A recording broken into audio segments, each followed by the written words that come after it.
All right, without further ado, I would like to introduce our speaker. Let me go ahead and pull him up.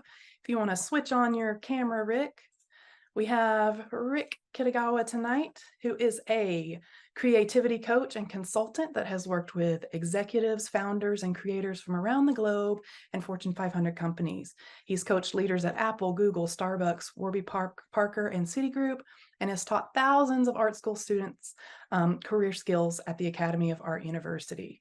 Rick is also an award-winning visual artist, an Amazon best-selling author, and he professes to be one of the best skee ball rollers in the world. He is currently leading Brainstorm Road, a community of creative people building their dream project in the midst of real life. So we're very fortunate to have him here. Really looking forward to this talk about surviving and thriving in the age of AI. Without further ado, I'll pass it over to you, Rick. Thanks so much for being here. Amazing. Thank you so much for having me, Miranda. And hello, everyone. Thank you so much for being here. It means a lot. I appreciate there's a million things you could be doing right now. And I'm very grateful that you decided to spend it here with us today. And great to see. I see a bunch of familiar names in the attendee list. So thanks for coming out. And what's up, everybody? So I'm going to go ahead and get started. The way that this event tonight is going to unfold is I'll give a short talk, about 20 minutes, and then we're going, as Miranda said, we'll upgrade everybody to a panelist, and then we can have a discussion that I can facilitate around just your thoughts, things that maybe that you disagree with me on, your own points of view, and I'd love to just leverage the fact that or leverage the smartest person in the room, which is always the room. So with that, I'm going to go ahead and share my screen and we will get started. All right. So hopefully you can all see this nice little piece of AI art created both in Midjourney as well as painted on in Photoshop. So the question which brought you all here today, I imagine, is the title of the talk, which is how do we survive and thrive in the age of AI? And I would wager that part of that question means that you all in the audience recognize AI as a threat, or at least as a contentious thing that we as creatives all have to deal with.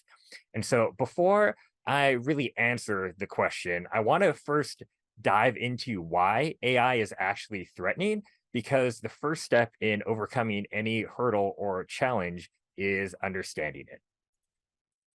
So first off, if you're relatively new to thinking about AI, which some of you might have dabbled in it, some of you might kind of be in the space, some of you might be completely traditional and have never thought about this. Well, AI is already here. So Midjourney, DALL-E, Stable Diffusion, Adobe Firefly, those are just the most popular and kind of well-known AI text to image generators. And there's also a score of other AI options being built into digital tools that we already use.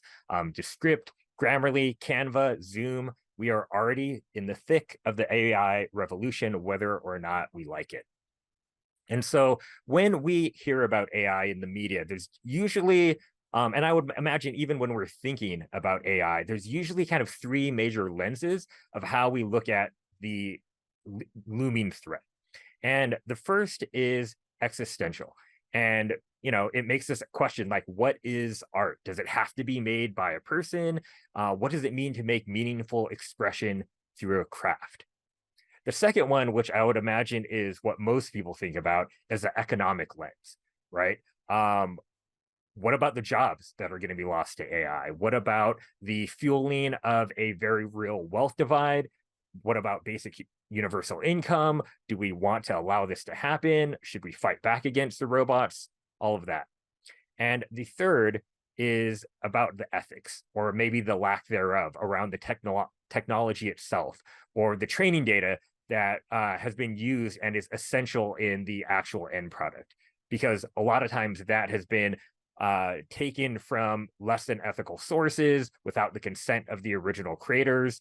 ChatGPT was partially trained on books 3, which is a data set composed of books that have been pirated. So these lenses are really what the media narrative is revolving around AI right now. And I don't want to downplay these. These are all very real questions and potential threats to us as creatives. But I think this is actually part of it. I think the real reason that well, these might be the threats, but I think the real reason of why AI is so viscerally polarizing for a lot of people is because it depends on something that most of Western society has been built upon. And that is something I like to call the skill myth.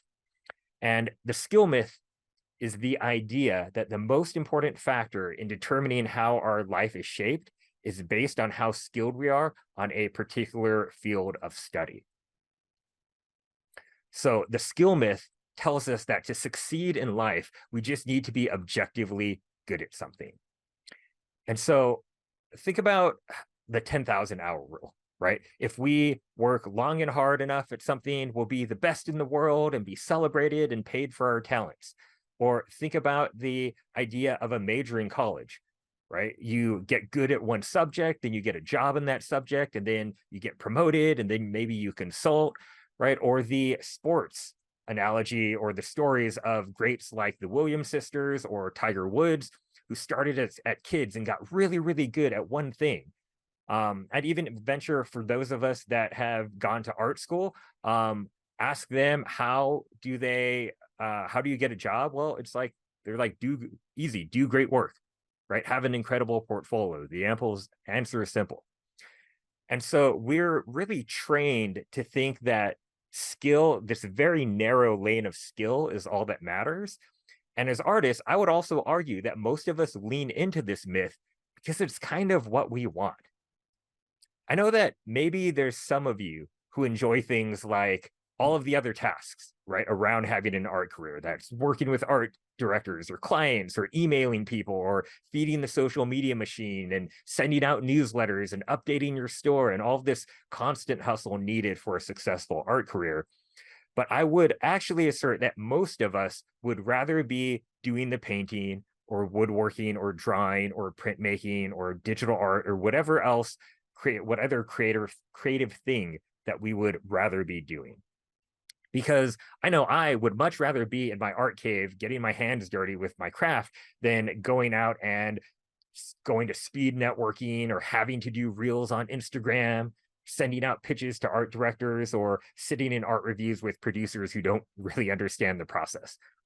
So the idea of skill getting us to where we want to be in our career is tempting because it gives us sort of a free pass to avoid doing the non-art making work, right? If we're good enough, we don't have to send emails, is what our brain is telling us. But that's not really 100% true, because the skill myth is a myth, something that we think or hope might be true, but is actually just fiction.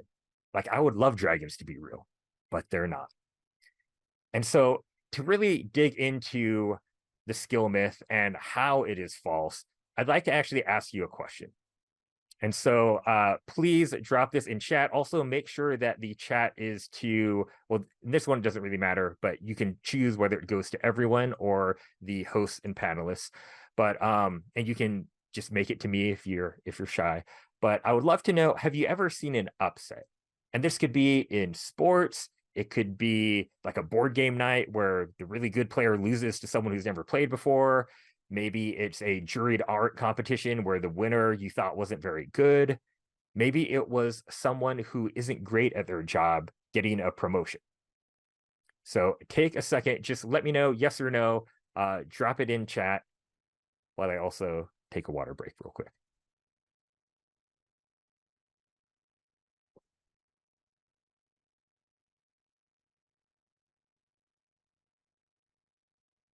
Yes. Oh God, yes.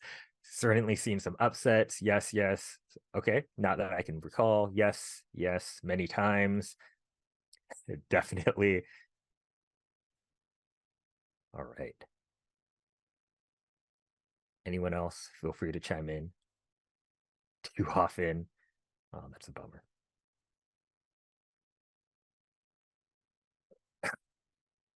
Okay, so I asked you to share because I think this gets to the heart of really why the skill myth is a myth, right?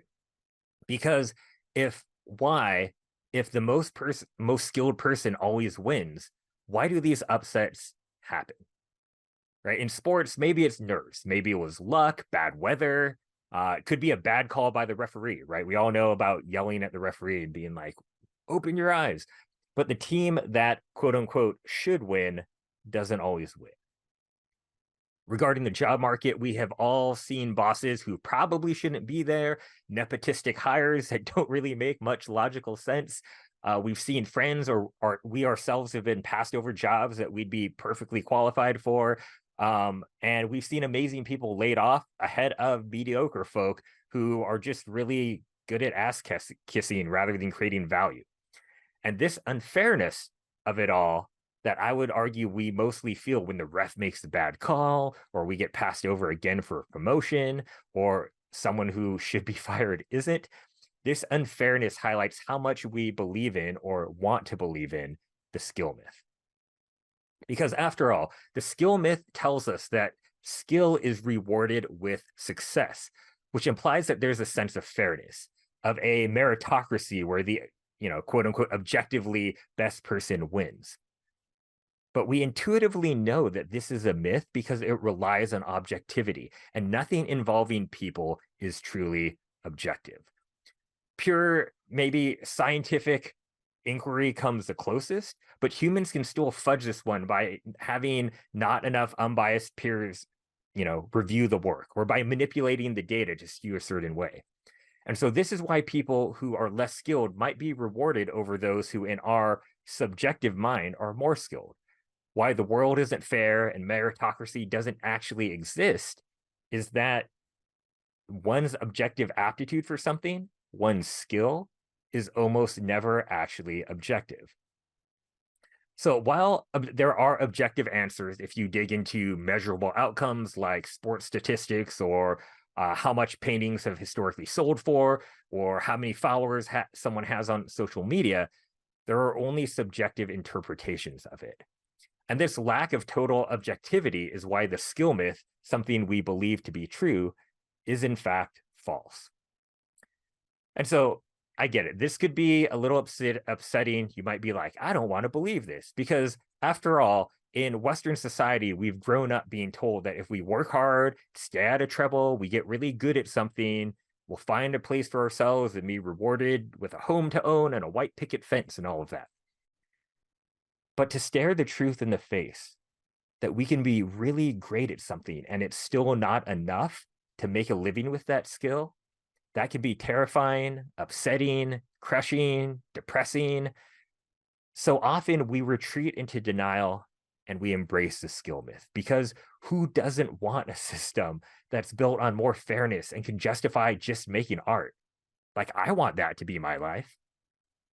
But this lie about the existence of meritocracy that we tell ourselves is really comforting. And we can then blame ourselves rather than the massive systems in place where things don't go quite as planned. While counterintuitive, we often find it easier to blame ourselves and write stories in our head about how if we only could level up, we might escape our fate the next time. If we just took that next course, or learned that new program, or go back to school or practice harder, then maybe we'll be enough. If we instead choose to rightfully blame the fallible system of society that humanity has built, then we have to cope with the acknowledgement that human nature will always lean towards bias, subjective rationale. And the challenging of surviving in a very rigged system seems insurmountable and unfair. And this is why, in an entirely subjective field like art or music or writing, AI is so disruptive. It forces us to reckon with the skill myth and leaves us uncertain of how we can make it as an artist in an already difficult, already hyper-competitive field, when now everyone is as skilled as the most skilled of us.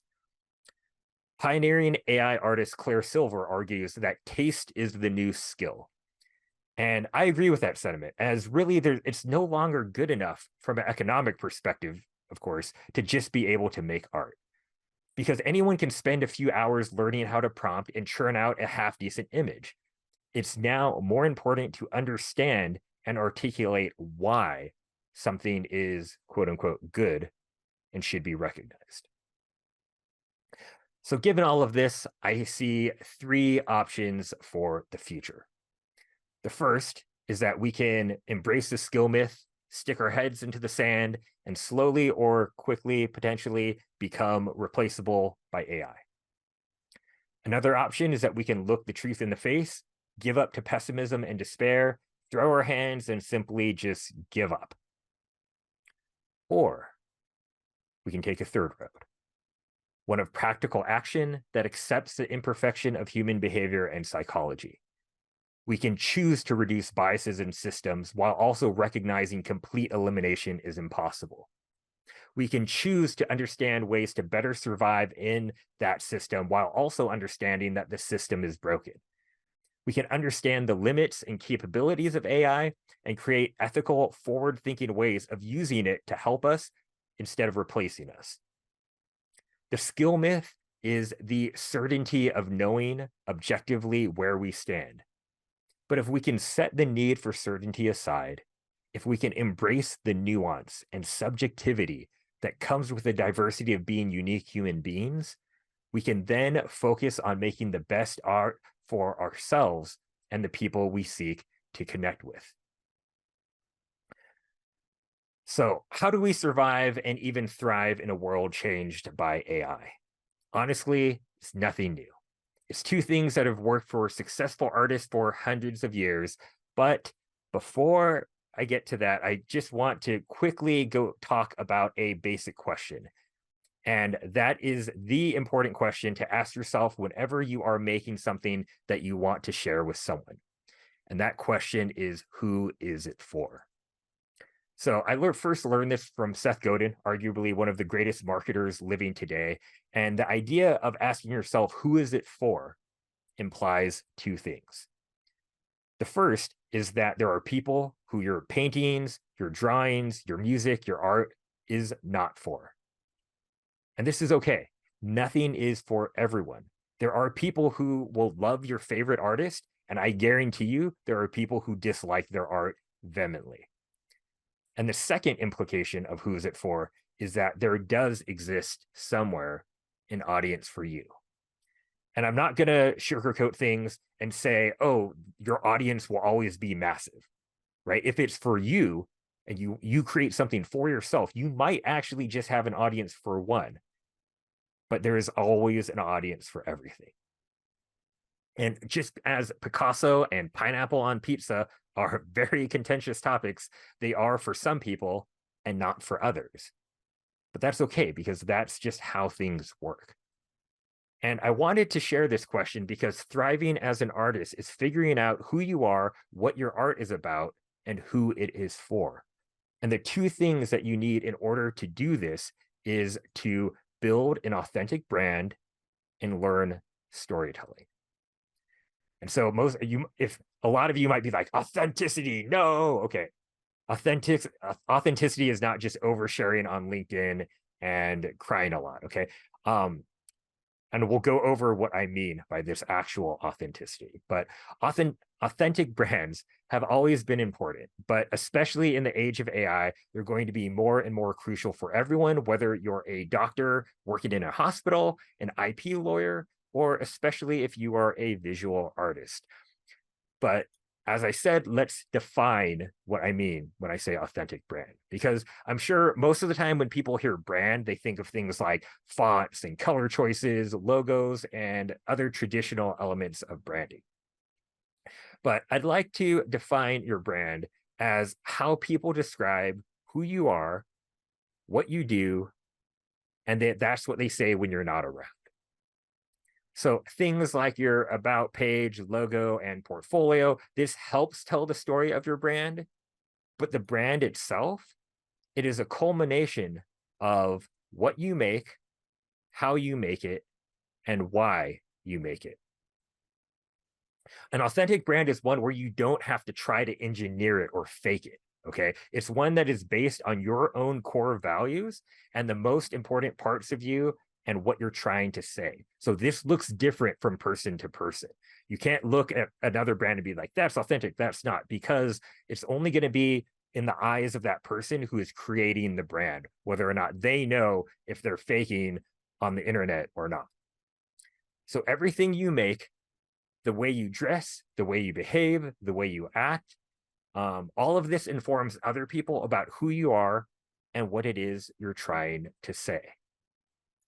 An authentic brand is crucial because unless you want to be doing work that you hate for people you dislike and don't respect you, then you're going to need to align your professional brand as a creative with who you are inside. Because your brand is what people are going to connect with. This is the reason they would look behind the basic utility of just getting the job done. Remember, value is subjective. And because of that, we might not be able to compete on how long it takes for us to paint something, well, unless maybe we're also using AI. So we have to figure out how to offer a different value. Maybe that's years of experience or the fact that you understand the client brief better than anyone else. Maybe it's your ability for your collector to show off your work to their friends and talk about how cool and talented you are. Or maybe the value comes from the content that this person would have never thought to generate via AI themselves. Regardless, the clarity around you and your work is essential to understand so you can then find clients who want more than just the basic utility of getting the job done. And I'm not going to sugarcoat things. Hiring or buying from real humans isn't going to be for everyone.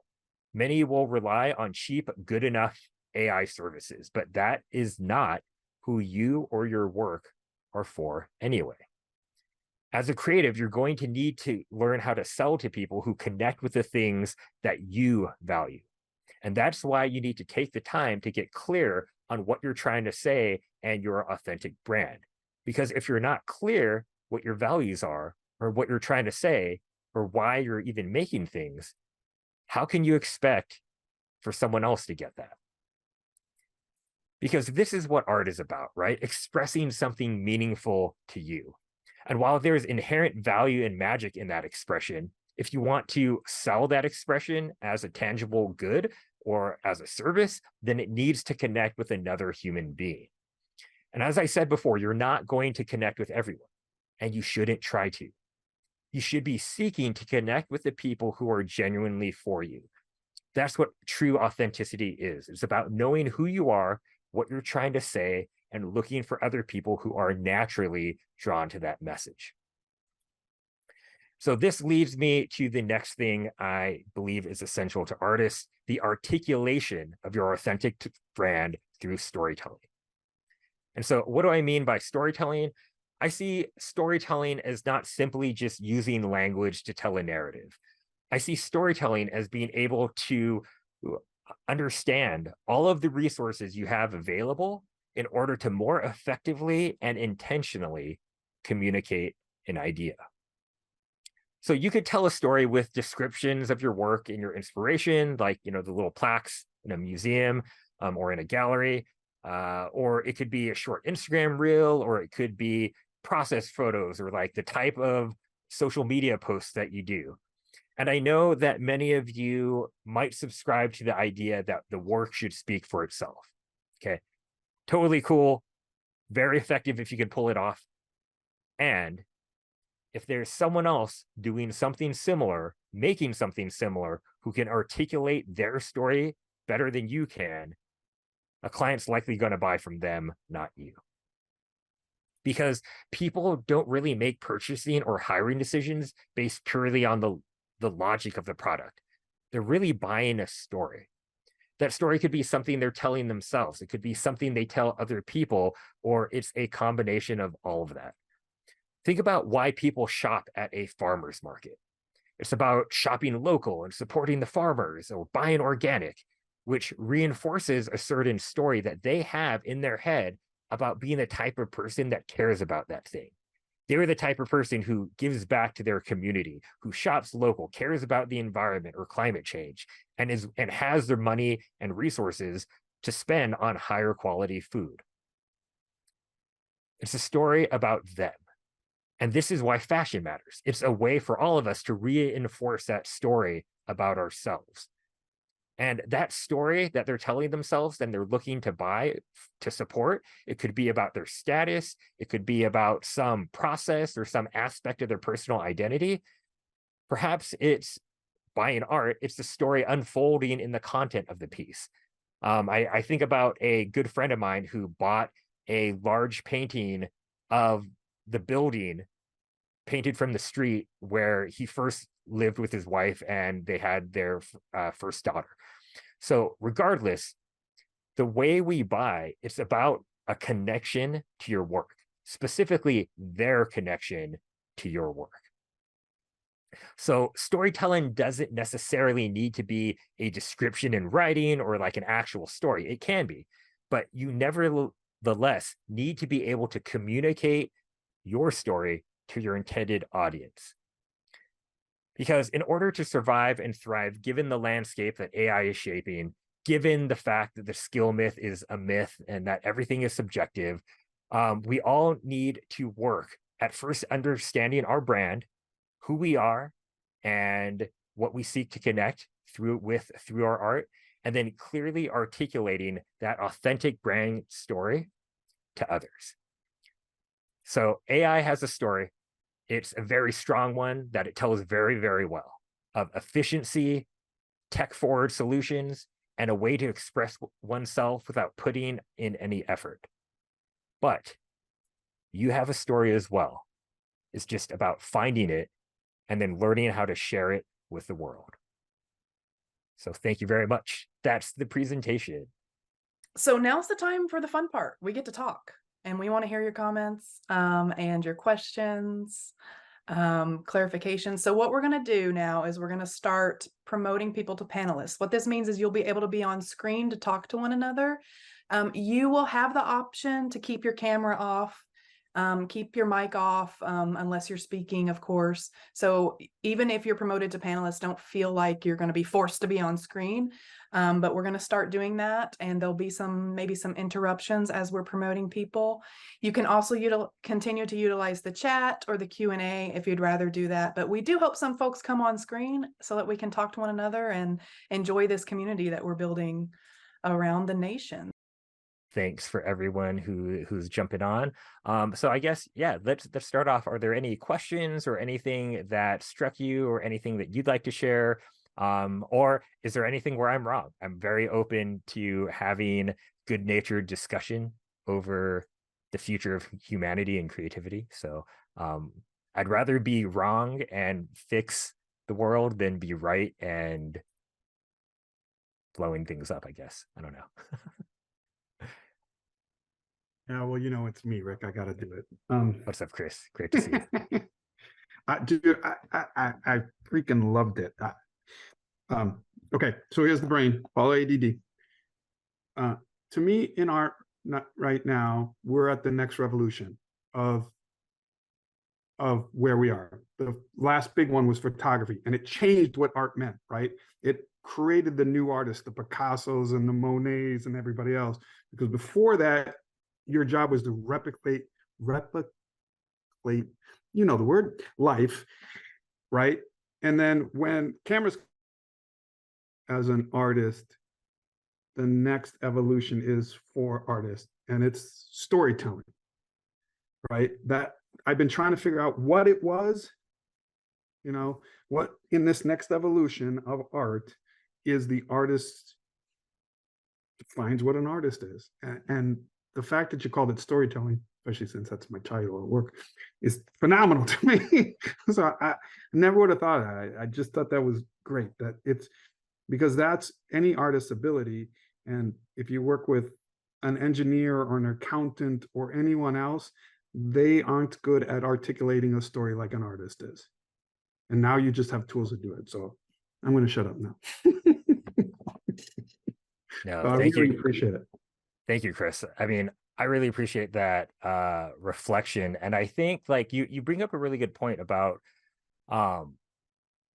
or that reminded me of a point I might not have really gotten across, but it's that like I think whether or not you're using AI or you want to use it as part of your process or to like find reference photos or I don't know, there's many ways I think, especially depending on the programs you have access to now, that you can use AI in more like an ethical way that isn't harming other artists. And so you know, and some people, and you don't have to do that. Like I think there is a place where your narrative can be, I don't use AI. This is all drawn by hand, but that is a narrative. That is a story you are telling, and you're looking for other people who value it. Just as, you know, like when AI first became like a big thing, I would be on Instagram and every single one of my friends is like, ban AI, never AI. And every friend on my Twitter is like, check out this movie I made with AI. Check out this painting I made with AI. And so I was straddling these two worlds where you see polar opposite reactions. And I think that it's really about like, there's a space for everybody. Like there's people who want AI art. And there's also people who don't want AI art, right? I've had people at conventions come up to me saying like, oh, did AI do this? And I'm like, no. And then they're like, oh, awesome. Now I'm interested in buying it, right? And then I've had people be like, did AI help you with this? And I was like, oh, maybe, kind of. And they were like, oh, that's super cool. Tell me more. And so, you know, it's this one thing where, again, there is this idea that there's multiple audiences. And I think it's really going to be about being clear on where you stand and how you want to articulate that story, because that's going to determine who that audience is. So thanks for bringing that up, Chris. I appreciate you. Oh, September, did you have second? Oh, Esteban? See. Hey, good to see you. Good to see you. So anyways, so far my experience about hearing all this AI talk, it's just coming from all this hype talk, whatever's like coming from online or at a graphic design workshop I went to a few months ago. That because of situations like the strikes in Hollywood, and I've heard reports of like people like faking images. It's kind of like what people would do in Photoshop. Now, regardless that I've been on the fence about AI, I'm also curious, like, okay, I really want to hear someone's opinion in art industry, the creative industry, like the possibilities of how it can actually benefit us without, you know, the having like communicating like the hype talk, like crypto and NFTs. Sure. Great question, Esteban. Thank you. Yeah, so taking out there's like, okay, AI is really wild right now. Like I have used AI tools, I played around with it a good amount, and some of the things it can do is pretty phenomenal. And so if you were to be like, oh, you can use AI, feel free, like I need a bunch of concept art pieces, like I could do that in an hour, right? And I think that that's where a lot of the fear is coming from, right? Is because it literally can paint better than most of us can. And it can mimic different styles. It's like, it's very, very powerful and very, very scary. And I would say that, like, what can it do for us? I mean, I've used it to get reference because I'm like, but so, okay, once again, whenever anything helps you, anything becomes more convenient, anything ever becomes cheaper, that means that that's a value extraction that is happening from somewhere else, right? Because if we look at the principles of thermodynamics, matter is never created nor destroyed. And I would say that's the same thing about value. So I don't have to hire a model as reference because I can make a fake person in AI in Midjourney for $30 a month, and I can make 1,000 of them, as opposed to hiring a model for $50 an hour and getting, you know, a few great photos. And so, because to Kat's point that she just dropped into chat, I think AI can definitely threaten our jobs because someone will always want to get a thing for the lowest price.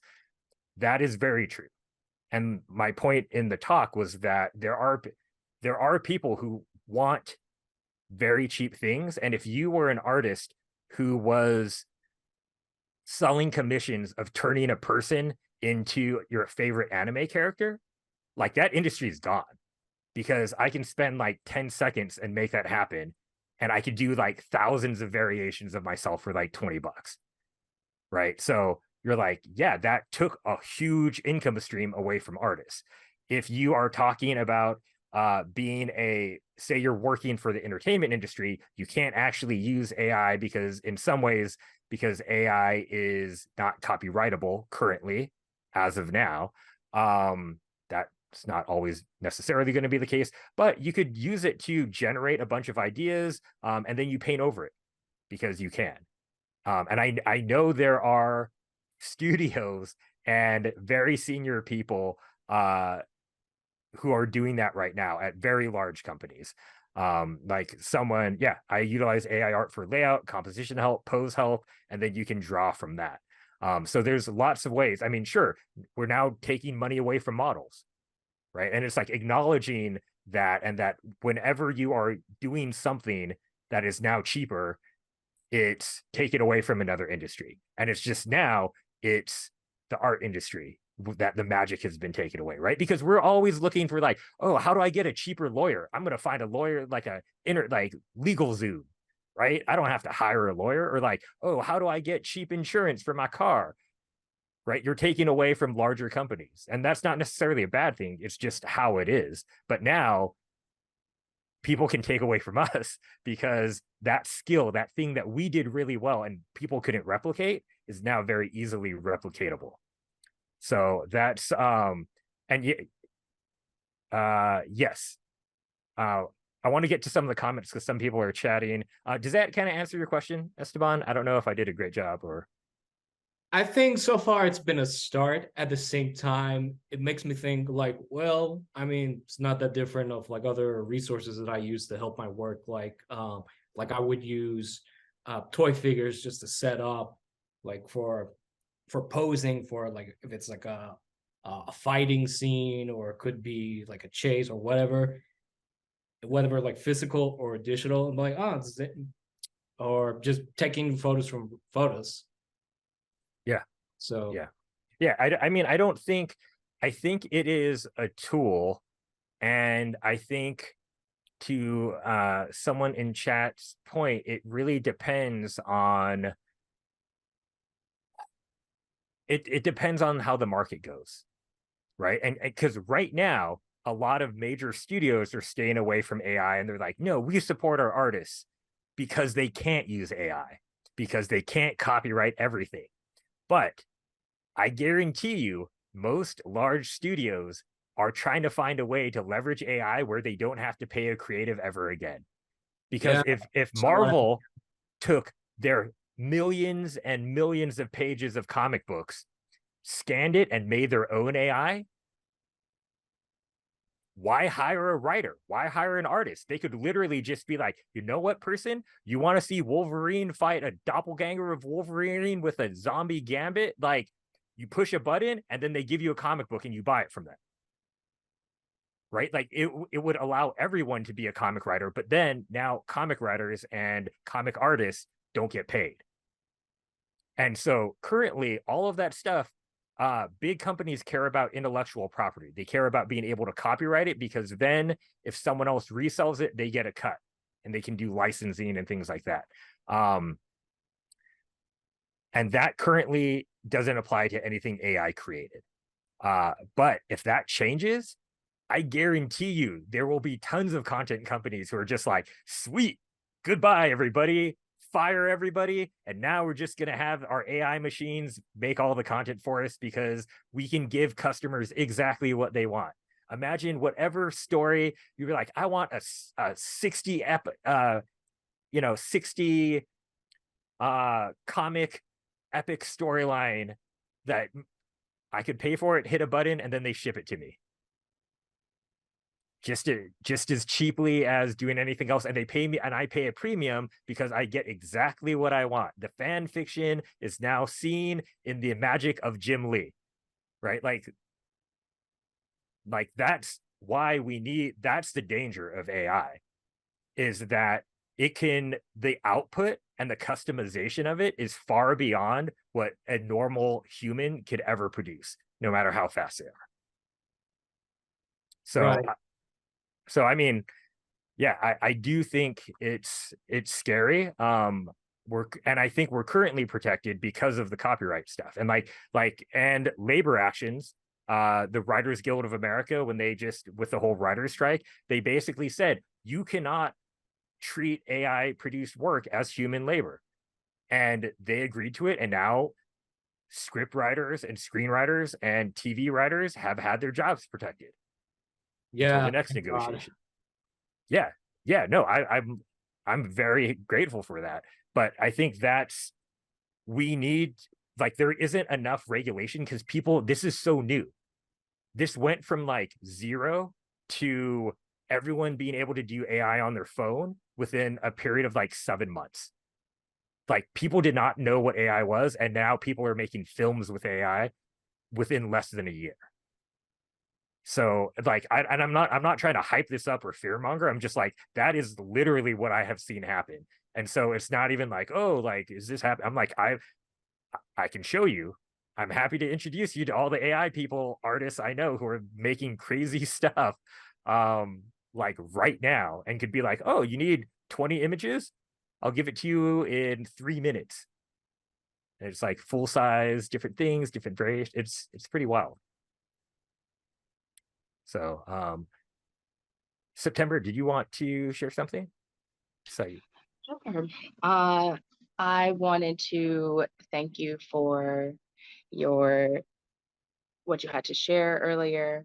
I really resonated with it and found it very interesting. I'm definitely seeing and agreeing with some folks, seeing the divide that AI is bringing for folks, but at the same time, I also see it as a tool, and it's intimidating for sure, 100%, but it is a tool that is incredibly advanced and way more than we anticipated in such a short amount of time. But also, technology has always exponentially grown, and as time passes, the progress is even more acute, more, like you said, less than a year. What AI has turned into in just the past year or 2 years wasn't even accessible before. And that's what I'm seeing AI as. So I really appreciated you talking about authenticity, storytelling, and ethical participation, because I think these things are really important. And especially ethical participation is the only way that we can keep this very advanced thing honest and fair and accessible for everybody, because biases have a chance to be not put into a program if we have enough honesty and transparency in our community to keep each other, and then actually having accessibility of fairness where there is so much great disparaging differences that the divide continues to grow from the upper class, between middle class, between lower class, and all of that. So I'm also seeing this tool as being an accessibility asset that folks would not have had before, just for the sake of not being able to afford the time to realize their dreams. I've always been a person who's had so many amazing ideas, but do I have the capacity or the skill to produce 80% of them? No, for many extenuating circumstances. But at this time in my life, mainly the reason is because I'm only one person and I need a team.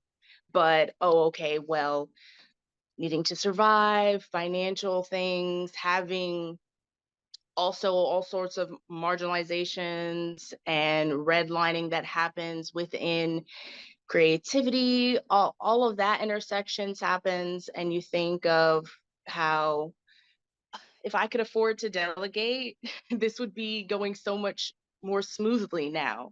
So being able to afford to delegate a micro editor to finally publish that book I've been meaning to publish for the past 2 years, getting a chance to actually visualize so many ideas and concepts that pop into my head and think, maybe if I can afford the paint and the supplies one day and just like the right chair, so like my hips, because I'm disabled, I can sit long enough to want to like paint what I really want to paint and do all this stuff, all these ideas that I've had in my design notebooks, thinking, you know what, I want to turn my home into my own personal gallery for me and just produce all these pieces for me and be surrounded by my stuff in my home, and being able to think of the possibilities in that way.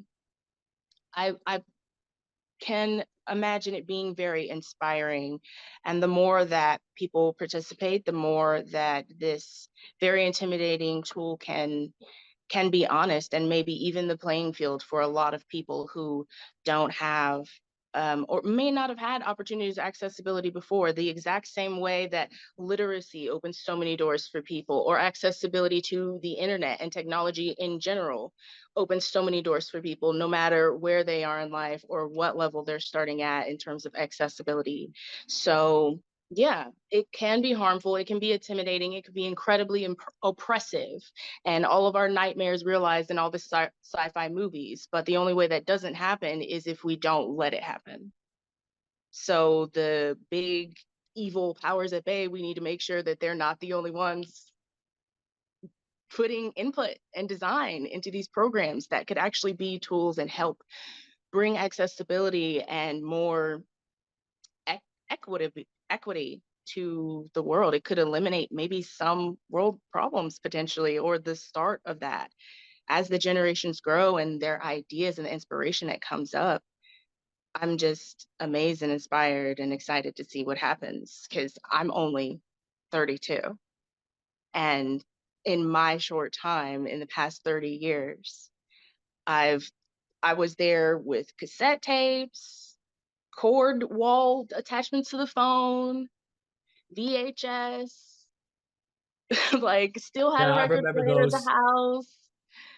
Then TiVo and DVR, Netflix, when they were still just mailing DVDs to people before they ruined what television was and commercials. And now all the streaming networks are trying to turn back into regular television with commercials. Like, so much has happened with technology just in the past 30 years. And being, I guess, drastic change like that is scary, but also we can adapt like we always have in humanity and learn how it can be an assistant where people have never had assistance before, potentially, to maybe get their foundation laid to where they can finally maybe start getting support and sharing their story. I think it's really inspiring for me, because for a long time I've been thinking, how can I make my business just telling my story, sharing some things I've had. I have a book that I've been needing to finish but can't afford an editor. I want to do all this art in my gallery and stuff, but I can't afford supplies. What can I do and work with now? Well, there's still a lot of really cool ideas that I have that I want to generate, and getting to see how that would look with AI, and seeing how, like, okay, I like where this is going. I could totally blow this up, tweak it, add my own elements here and there. For me, I was trained in fine arts, painting, acrylic, sculpture, that type of stuff, hands-on things that I love so much. And there's nothing that can replace that.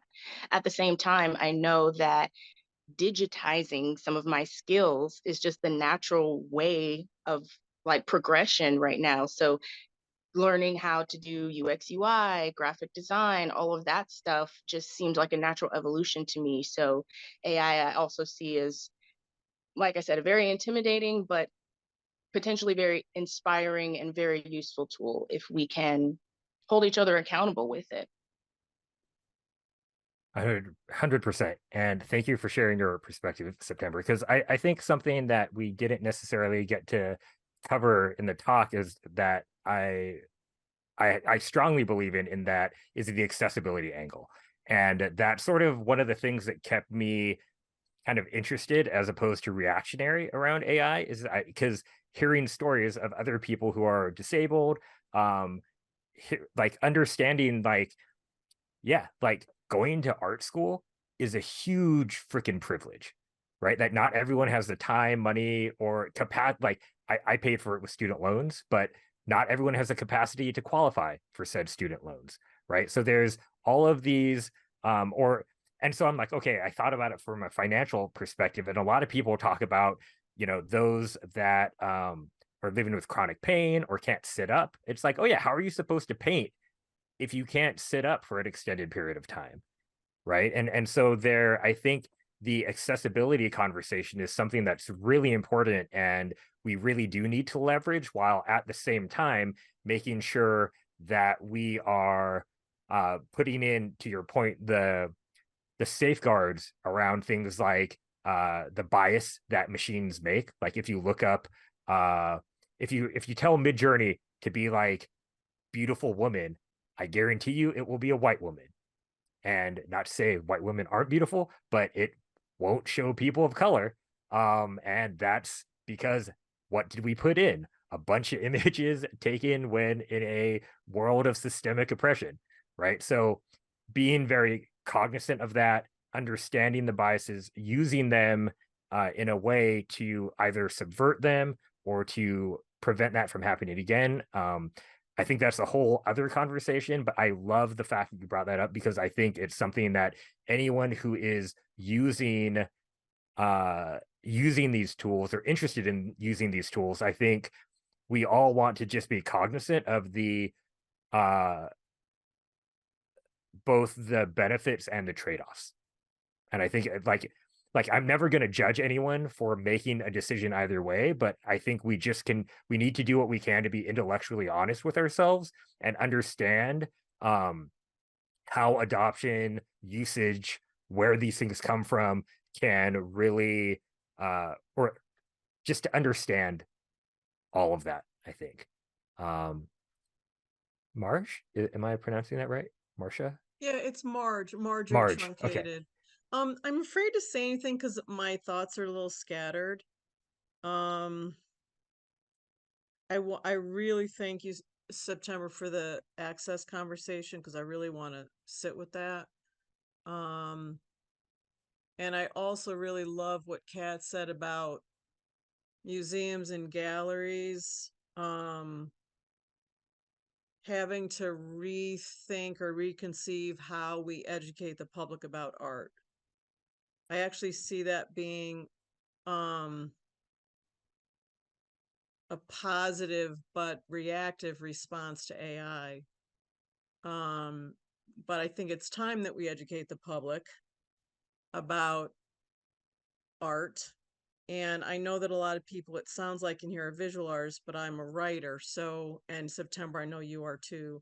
My concern, and I got to tell you, I'm mad hot, like I have no nuance around how mad I am about this, which is that I just care about that we're dumbing down the public. So we already have a public that undervalues the arts, period. And our government undervalues the arts, period. And I had a writing teacher whose dentist said to her, yeah, when I retire, I'm going to become a writer. And she said, yeah, when I retire, I'm going to become a dentist. There's such a lack of awareness around what writers and musicians and dance, whatever, invest in themselves, whether or not they even go to a university, to become what we are and what we've sacrificed in a culture, at least in the US, that undervalues what we do. So I'm not really a fan, and I don't think this is elitism, for everyone in here to think, everyone in the world to think that they can be an artist. And if we don't have a way of distinguishing hobbies from professional pursuit, that's alarming to me. And we have to be careful about that because of elitism and whatever. I go, no, we don't have that conversation in any other business. So to me, it points to the absence there's just not a consciousness in the US anyway about what it means to be a professional at what we do. And I'm thinking too about the homogenization of housing. Just someone said in the chat, you know, that you'll start to be able to distinguish well-made AI art from schlock.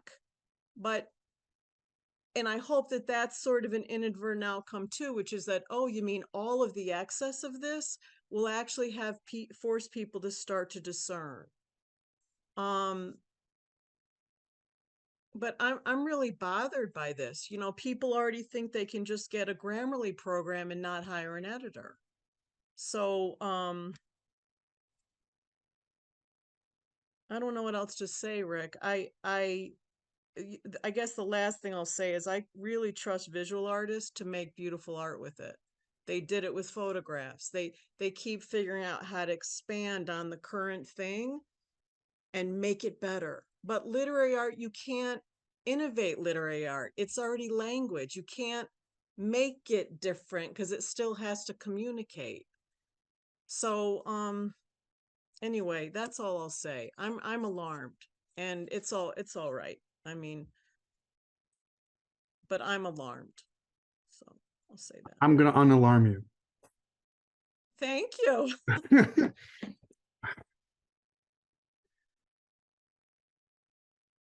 Okay, first we'll do history. When everyone got cameras, everyone thought they were photographers, and they weren't, right? Just because I give you a tool doesn't make you an artist. It doesn't make you a professional. It doesn't make you good at it. And I look at all the time when I have a friend who's an engineer and he'll send me Midjourney stuff and it's terrible. He knows it's terrible, but he's like, look at what I can do. He's not trying to replace me. It's like the old days, photographers not trying to replace anybody. Do you know who Neil Gaiman is? I do. Okay. I would go look at what he keeps saying about AI, and I went to school under him. You cannot replace practice. No computer is going to replace practice. AI is not going to replace practice. And if you've ever used ChatGPT to write something, it's terrible. And it'll never get good. Maybe 10 years from now in our future, but it still won't get good. There's this misconception that we've become the Terminator movie, and then you have a tool and it just does it. There has to be a creative process. ChatGPT will give you stuff, and I can take this stuff. I use it all the time at work. I want to have to write a story. I can't think of how to start the story. I use ChatGPT. It gets me started, and I never touch ChatGPT ever again. If we just look at them as tools to help the creative aspect, you're good. You can't replace a creative person. I'll tell you, I work at Microsoft. Do you know how many we have these tools? Do you know how many engineers and jerks and everyone else comes to me and shows me the new web page or the new logo they used AI to build, and every customer tells them, go screw yourself, it sucks. And they don't have the eye to determine that it's good. The best part is they don't even have, they go, Chris, look at this great logo I made. It's horrible. It's horrible, but they don't know it. I'm not worried about us or artists. I'm worried about that literary journals are inundated now by people submitting work. They're inundated. So but those of us who are they suck though, right? Yeah, but they're inundated. There's a practical fact of the matter of inundation in the culture. And so one, it dumbs down, or two, it just inundates the people who are making choices around those of us who are trying to make a living from our art in a culture that's already undervaluing it. So I hear you, but I'm not worried about us. I'm worried about the public. I'm worried about the too muchness out there. And, you know, we'll live. I'm aware, you know, we'll live. Yeah. Thank you for both of you Rick. sharing that point. Yeah, I mean, I think there is I would like to think Marge, that there the idea of like craft or what it means to be an artist, I think this is what I'm getting to, like in the beginning where I talked about like the existential question, right? Because what does it mean to make art? And I think there's a definition maybe that most of us could agree to in terms of what like a professional artist does, or a professional writer, creator, musician. And then there's kind of just someone who makes, and, or, you know, to your point, hobbyist versus a professional. And I think those are two different things. And to your point, I do think that, and to your point, Chris, is that like, the thing is that you think the logo sucks. We might think the writing's bad. But to Marge's point, maybe not everyone else does, right? Because I always talk about when I was coaching a lot of younger artists, I kind of have this, I talk about levels like a video game, right? Where, say, you can be level 0, you could be a level 100. Level 100 is like the best in the world, super professional. Everyone in the industry knows their name, right? Level 0 is like, I don't know anything about this, but maybe this is something I might like, right?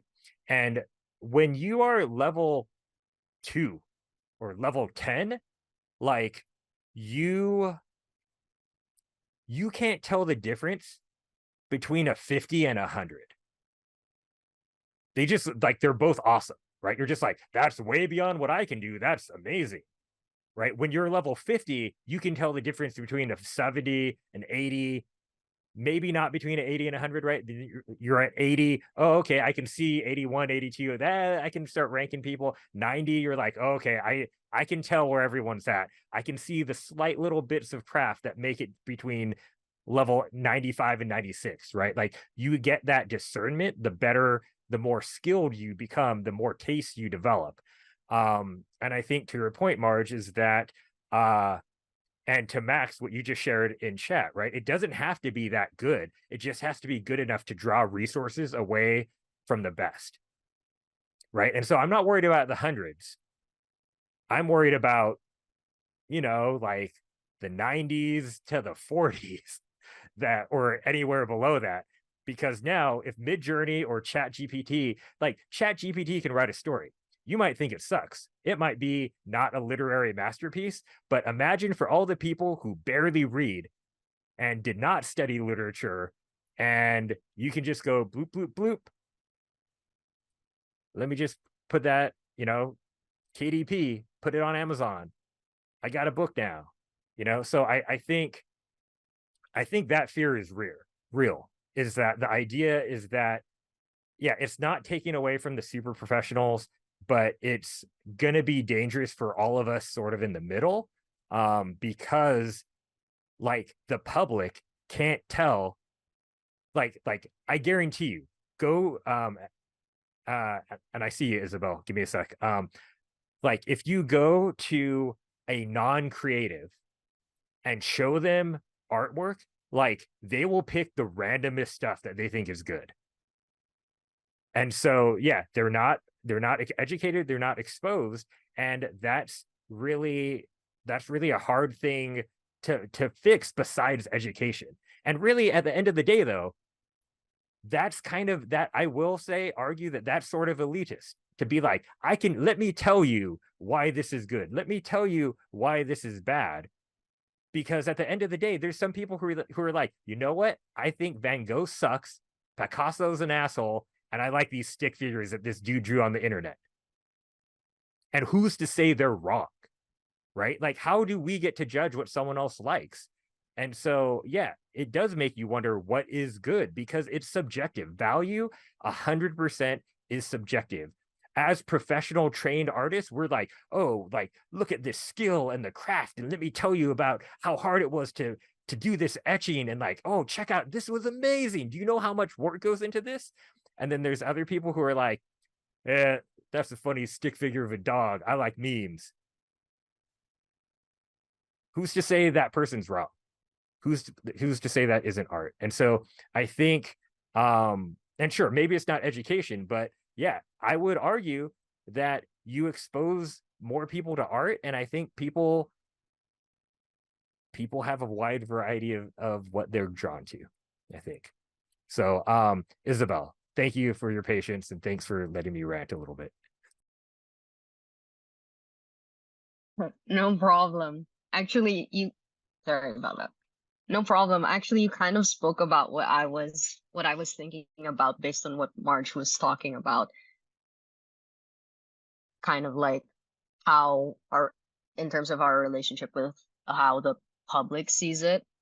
Like, it kind of makes me feel about like our position as artists and like our place in society, almost like our, how do I, kind of like our role almost, but it's to dictate, does almost feel a little elitist, but at the same time encouraging people to be more into art so that maybe one day they can see the nuances of it and how we go about doing that when there is AI on the table. And because AI is on the table, encouraging that excitement for art so that maybe they can see it as this thing that's more than just what it, what they necessarily see, so that they can see what it can be. I think that's the hard part that we kind of have to deal with now. Yeah. Thank you so much for saying that, Isabel, because I think the most important thing that we can all do is continue to share our work, right? Is that like, yes, there is no like magical art society that's going to go in and like wave a wand and now all children and all adults have access to art, because they don't. And we know that especially in the United States, they don't like art. They already see art as elitist and not necessary, and they're like, what, you've all dealt with that. And so but I think that's why understanding how to articulate why we create and to talk about art and to really like to Matthew, your point, it's creating interest in themselves as creators, creating interest in art as general, really looking to build relationships with people and to walk people through it. It's the same way that like when I talk to a software engineer, I'm like, I have no idea what you're talking about, bro. I don't know if this is good code because I don't write code. I'm the zero when it comes to like software engineering, right? And so can you have some grace and like walk me through this, as opposed to assuming that I know like anything about code. Assume I'm a moron, walk me through it, and then I might be more interested in coding, right? And so I think as creatives, we need to also, when we're telling this story of how amazing art is just in general and how life-changing and how expression can unleash the happiness within us or whatever we want to say, we also have to give them the grace, right? We can't keep being, oh, like, you idiots with poor taste who have never seen good art. It's more of like, oh, here's some paintings. Tell me what you like about this. Or like, oh, like, did you know this is kind of cool? Or like, oh, what kind of art do you like, right? Like, let's talk to them on their terms, because we need to have the empathy to enroll them, right? Because if we just try to tell them something, that's us being the same. That's doctors saying, oh, one day when I, or a dentist who's like, oh, when I'm done, like, I'll write then. But you should have been a dentist now because I make money, right? Like, it's the same paternalistic, like, shouting at people that doesn't win people over, right? It's about seeing where they are. It's having a conversation. It's helping meet them where they're at. Because when we're at 60 or 70 on my imaginary level scale, which also I said doesn't really make sense because everything is subjective, but our perceived 60 and we're talking to a zero, we have to remember they're not at 50. Right? They're not at 40 where we could be like, oh, okay, you see the complementary color scheme here? That's why this is awesome, isn't it? It's more of like, yo, you see the color? Doesn't that one thing pop a lot? That's way more exciting, right? Like, oh, did you know that's because they use red and green? And that's called complementary color. That's pretty dope, right? You can do this crazy stuff with color and you can get them excited about it. as opposed to being like, oh, well, you know, if they did a split analogous, this might have been more effective. Like, let me tell you about art history, because then you look like a pompous asshole. And none of us like pompous elite jerks, right? And so I think, to your point, Isabel, it's really about this idea of having empathy to people who are not necessarily versed and helping them develop their taste in a conversation. That's awesome. I'm assuming you're talking about doing it the good way, Kat, as opposed to the pompous jerk way. But I'm glad. Thank you for being a art teacher who is helping younger children develop taste. We need more people like that. So thank you. Yeah, I don't know. I've seen bad teachers out there, so I didn't want to assume. No. Anyone who's on this call, I'm sure, is being very generous and is supportive of the arts. So yeah, Marge. It's actually an honest question, because I might actually be able to answer it. I think there's an assumption that everyone's creative. So everyone from from when we were little, we were writing and making little things and painting and whatever. But I am so I'm just flummoxed by this conversation around elitism.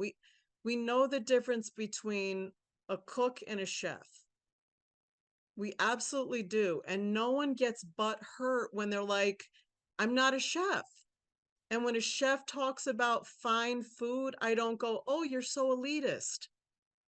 I already know the context of that skill level or artistry level. We don't walk around the world going, oh, those beautiful architecture buildings, I feel less than because I'm not an architect. I don't understand the conversation that we have to step around when it comes to making distinctions around expertise in artistry. I don't get it. I really don't, y'all. I really am asking from as honest a place as I can. It's confusing to me. It feels like if we got our head around what is the assumption around creativity,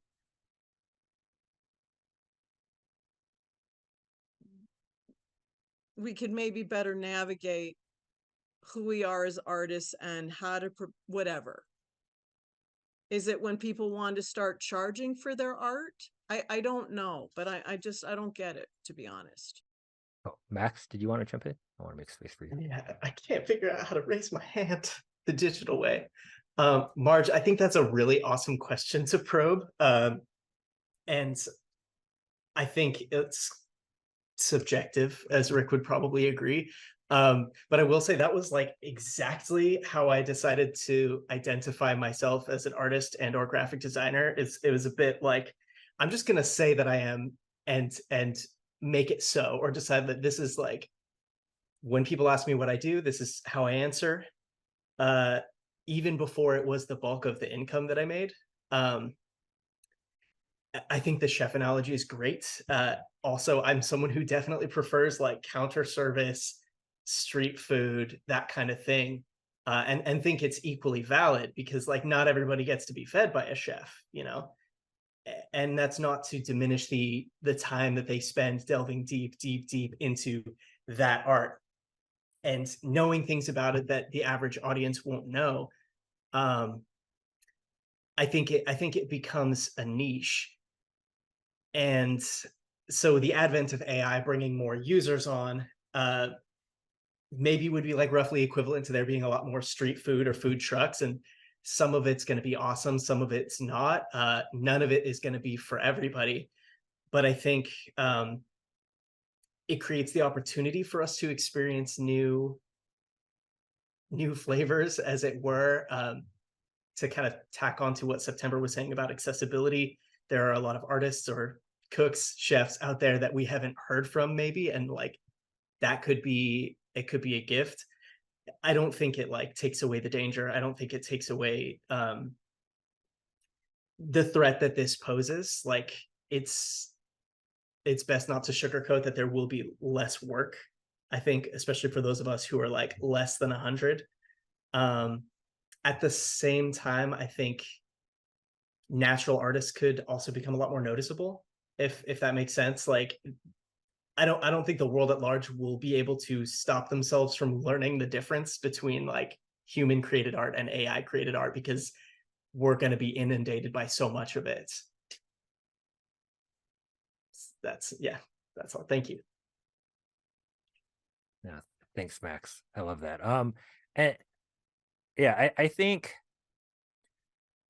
I also wonder if it's that we haven't seen the advent of AI take over anything else like the creative services too, right? Because to go to your chef thing, if I could push a button and have a fully plated meal come out, I would fucking call myself a chef, excuse my language. Like, I'd be like, oh, I'm Chef Rick, watch, boop, check this out, boop, oh, look at me, ha ha ha. And like, I would probably like in some ways disrespect the craft that goes into like actual cooking, because bloop, who needs craft now? I got a machine, I'm pushing the button, you know, and like that's what's happening. And so I don't think it's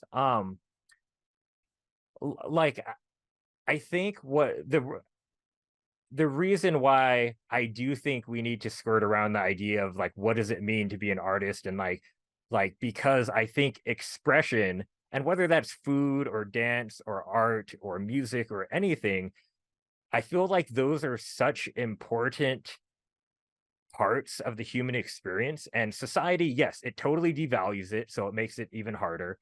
But I do want everyone to call themselves an artist. I do want everyone to call themselves an author, not because they're competing with me, because I don't want that, right? I want to be able to make a living doing what I love. But it's also like I have to step back and think, why do I get to do that and someone else doesn't?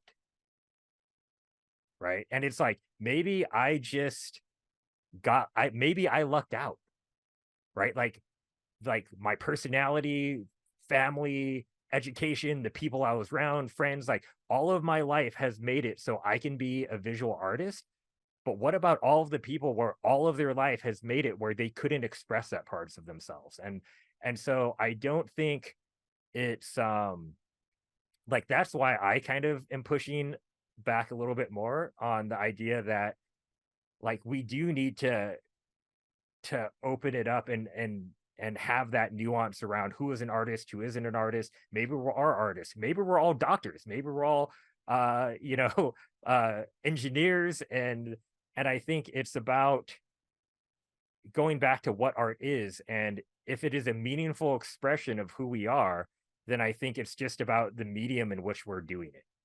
Because I know some doctors who are like, I'm doing this because my parents told me to, and now I make a bunch of money, so I'm going to keep doing it. And I know doctors who are like, I would do this if I made no money because I want to save people's lives. And I think that's the same with all of us, right? We know artists who are like, I do it because I'm good at it and it's a day job. And there's other people who are writers who think of it the same way, engineers. Like I don't think it's a unique thing to creativity, but yeah, I don't know. That's kind of where I'm looking at all this, is just that I think there's a lot of possibility, and the more we can have these conversations, and I think the more we can open our minds and reach other people and have the tools and empathy and skills, even though I said it's a skill myth, the skill myth is a singular skill as opposed to broad. I think we can develop those in order to just make the world a better, more creative place that'll serve all of us. So I agree. I really like what everybody's saying. I already turned off the light, so I won't turn on my camera again, but I just wanted to bring one last thought to, with such rapid growth happening right now in real time for us, we're in a new Renaissance era. And as we've seen in history, even of civilizations past, advanced civilizations past, they were thriving and then focusing all of their energy on philosophy and art and creative expression and all of this stuff because their basic needs, most of them were being met. It doesn't mean that there wasn't suffering in the past and all of this stuff, but as we advance, I feel like it's a sign of advancement and intelligence to be able to delve more into that creative mindset. So, yeah, there's always going to be a difference between an amateur and an expert, in my opinion, but there's still value and space for both. Well said, September. Value and space for all of us, I think. And it might be space for all of us is something that we may need to fight for, but I think it's something worth putting the work in for. So we are pretty much at time. Thank you so much, everyone. This has been super insightful. I really appreciate all of you who shared both in chat or verbally, and just for being here to help enrich the conversation. Miranda, any last things to wrap us up?